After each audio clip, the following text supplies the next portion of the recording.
Chapter 3.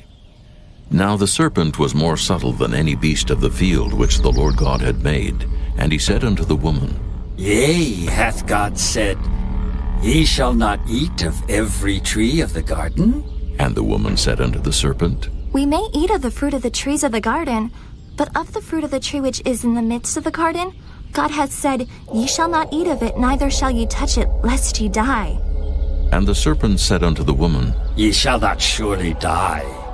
For God doth know that in the day ye eat thereof, then your eyes shall be opened, and ye shall be as gods, knowing good and evil.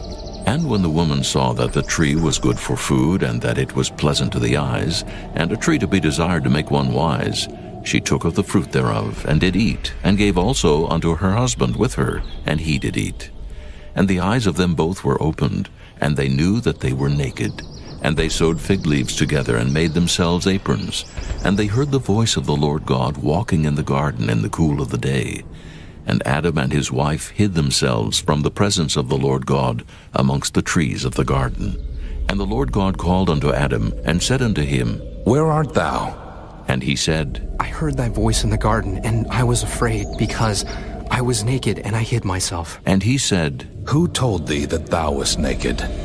Hast thou eaten of the tree whereof I commanded thee that thou shouldest not eat? And the man said, The woman whom thou gavest to be with me, she gave me of the tree, and I did eat.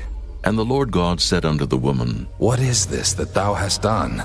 And the woman said, The serpent beguiled me, and I did eat. And the Lord God said unto the serpent, Because thou hast done this, thou art cursed above all cattle, and above every beast of the field.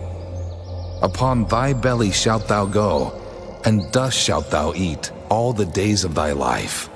And I will put enmity between thee and the woman, and between thy seed and her seed.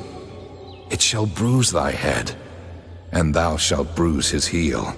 Unto the woman he said, I will greatly multiply thy sorrow and thy conception.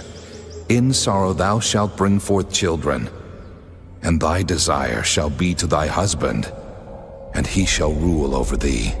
And unto Adam he said, Because thou hast hearkened unto the voice of thy wife, and hast eaten of the tree of which I commanded thee, saying, Thou shalt not eat of it. Cursed is the ground for thy sake. In sorrow shalt thou eat of it all the days of thy life. Thorns also and thistles shall it bring forth to thee, and thou shalt eat the herb of the field. In the sweat of thy face shalt thou eat bread, till thou return unto the ground. For out of it wast thou taken, for dust thou art, and unto dust shalt thou return. And Adam called his wife's name Eve, because she was the mother of all living. Unto Adam also and to his wife did the Lord God make coats of skins, and clothe them. And the Lord God said, Behold, the man is become as one of us, to know good and evil. And now, lest he put forth his hand, and take also of the tree of life, and eat, and live forever. Therefore the Lord God sent him forth from the Garden of Eden to till the ground from whence he was taken. So he drove out the man, and he placed at the east of the Garden of Eden cherubims and a flaming sword which turned every way to keep the way of the tree of life.